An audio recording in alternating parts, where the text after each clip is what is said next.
پتہ ہے سب سے بڑی بیماری کیا ہے بندے کی؟ خوفناک علامت کیا ہے دل کے بیمار ہونے کی؟ کہ کوئی بندہ بیماری میں ہے اور ادھر ایک بندہ اس کو دیکھ کے خوش ہو رہا ہے. کسی کو زوال آ گیا ہے، کاروبار ڈوب گیا ہے اور یہ دیکھ کے خوش ہو رہا ہے. مر گیا اس کا دل، مردہ ہے، اندر کوئی دل نہیں. اب یعنی ایک بندہ رسوا ہو گیا اور یہ خوش ہو رہا ہے، دیکھا میں نے نہیں کہا تھا. جب کوئی کسی کی رسوائی، کمزوری اور کسی کے زوال پر راضی ہونے لگے تو پھر سمجھ لے کہ اس کا حال اتنا برا ہو گیا ہے کہ اب یہ اخلاقی طور پر مردہ زندگی گزار. ہمارا اب یہ حال ہے کہ ہم لوگوں کے دکھوں پر ہنسنے لگے. ہم کسی کے ہاں کوئی شخص تکلیف میں آتا ہے تو ہم اس کو کہکہوں میں اڑاتے ہیں. یارو زندہ قومیں یہ کام نہیں کرتی، زندہ قومیں یہ کام نہیں کرتی. میرے نبی پاک صلی اللہ علیہ وسلم نے فتح کے موقع پر بھی گردن کو جھکا کے بتایا کہ جب رب عروج دے تو پھر اللہ کی بارگاہ میں جھک جایا کرو. کسی شخص کے پتہ ہے ایک حدیث سنو، یہ مسلم شریف میں موجود ہے. حضور نے فرمایا ایک بندہ گناہ کرتا تھا، پھر اس نے توبہ کر لی. اگر کسی نے دوبارہ اسے وہ گناہ یاد کرایا کہ تو یوں ہوتا تھا، اگر کسی نے اسے دوبارہ گناہ یاد کرایا تو یاد کرانے والے کو اللہ سزا کے طور پر مرنے سے پہلے پہلے اس گناہ میں مبتلا کر دے گا. خفیہ تدبیر آئے گی اللہ.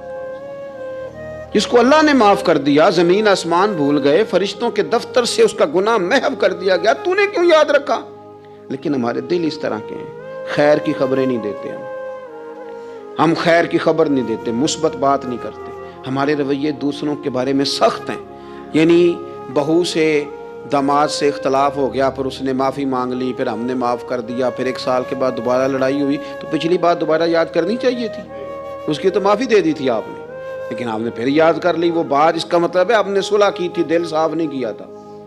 دل جب آپ صاف کر لیں تو پھر معاملہ ختم ہو گیا. پھر آپ پھر نکال پھینکے ساری چیزیں. مسند امام احمد بن حنبل میں حدیث ہے، حضرت انس بن مالک رضی اللہ تعالیٰ عنہ کہتے ہیں میں بھی بیٹھا تھا، حضرت عبداللہ ابن عمر رضی اللہ تعالیٰ عنہ بھی حضور کی بارگاہ میں بیٹھے تھے. نبی پاک صلی اللہ تعالیٰ علیہ وسلم نے فرمایا ابھی ایک شخص تمہارے پاس آنے والا ہے، تیاری کر لو، آنے والا جنتی ہے. کہتے ہیں ایک شخص اندر داخل ہوا تو سادہ سا بندہ، داڑھی سے پانی کے قطرے گر رہے، جوتے ہاتھ میں پکڑے یا بغل میں دبائے، وہ آ گیا، حضور سے بات چیت کی، چلا گیا. ہم بڑے خوش تھے کہ کمال نہیں ہو گیا جس کو حضور نے دنیا میں جنت کی بشارت عطا کر دی. اگلے دن اس نے اتفاق، ہم اسی جگہ اسی حال میں بیٹھے تھے کہ پھر محبوب نے فرمایا ابھی ایک بندہ آنے لگا، جنتی ہے. کہتے ہیں وہ بندہ آیا تو دیکھ کے حیران ہو گئے، یہ تو وہی کل والا ہی بندہ ہے. اسی طرح داڑھی سے پانی کے قطرے گر رہے ہیں، جوتے اس کی بغل میں آ کے بیٹھ گیا. تیسرے دن اللہ کی قدرت ہم وہیں بیٹھے تھے، پھر حضور نے فرمایا بندہ آنے لگا، زیارت کر لو، تیاری کر لو، بندہ جنتی ہے. وہی بندہ آیا جو پہلے 2 دن آیا تھا. حضرت عبداللہ ابن عمر کہتے ہیں کہ وہ حضور سے کوئی بات چیت کر کے جانے لگا تو میں اس کے پیچھے ہو گیا. میں نے اس کو جا کے سلام کے بعد کہا کہ یار میں تیرا مہمان بننا چاہتا ہوں، 3 راتوں کے لیے رکھ لو گے؟ اب محلہ بھی ایک، شہر بھی ایک. اس نے کہا جی ٹھیک ہے، آ جائیں، جو میرے پاس روکھا سوکھا ہوگا پیش کر دوں گا. فرماتے ہیں 3 راتیں 3 دن میں اس کے پاس رہا. میں جاننا چاہتا تھا کہ کون سی ایسی عبادت کرتا ہے جس کی وجہ سے 3 دن حضور نے جنت کی بشارت اس کے لیے دی، اعلان فرمایا. کہتے ہیں میں نے کوئی غیر معمولی چیز نہیں اس کے اندر دیکھی، کوئی انوکھی عبادت نہیں دیکھی. عشاء پڑھتا، فجر تک سویا رہتا، میں تہجد کے وقت اٹھتا، نفل پڑھتا. 3 راتیں یہ ہوتا رہا. ہاں جب وہ کروٹیں بدلتا تو اللہ اکبر کہتا، باقی وہ سویا ہے، فجر میں اٹھا ہے. صدقہ بھی خاص نہیں اس نے دیا، خیرات بھی میں اس سے زیادہ کرتا رہا، مجھے کوئی خاص چیز نظر نہیں آئی. تیسرے دن میں جانے لگا تو میں نے اسے کہا یار سن، مجھے کوئی ضرورت نہیں تھی تیرے گھر میں قیام کرنے کی، میرا گھر قریب ہی ہے. وہ تو کمال یہ ہے کہ نبی کریم علیہ السلام نے اپنی زبان فیض ترجمان سے، یعنی وہ زبان جس کو سب کن کی کنجی کہیں، اس کی نافذ حکومت پہ لاکھوں سلام. حضور نے 3 دن تجھے مسلسل جنتی کہا ہے. میں تو دیکھنے آیا تھا کہ تیرے اندر کوئی عمل ہو تو میں بھی وہ شروع کروں. تو وہ کہنے لگا یہی ہے جو آپ نے دیکھ لیا ہے، فرض نماز ہی پڑھتا ہوں، روٹین کے کام ہی کرتا ہوں، کوئی خاص چیز تو میرے پاس کوئی نہیں۔ حضرت عبداللہ ابن عمر فرماتے ہیں میں نے تو سمجھا کہ میں تو اس سے زیادہ خیر کے کام کرتا ہوں۔ اب میں سوچتا ہوا وہاں سے نکلنے لگا کہ پھر کیا خاص بات ہے جو نبی پاک نے 3 دفعہ اسے جنتی کہا ہے۔ جب میں نکلنے لگا نا، دروازے پہ مڑنے لگا تو اس نے آواز دی، کہا یار سنو، ایک بات یاد آئی ہے۔ میں نے کہا وہ کون سی؟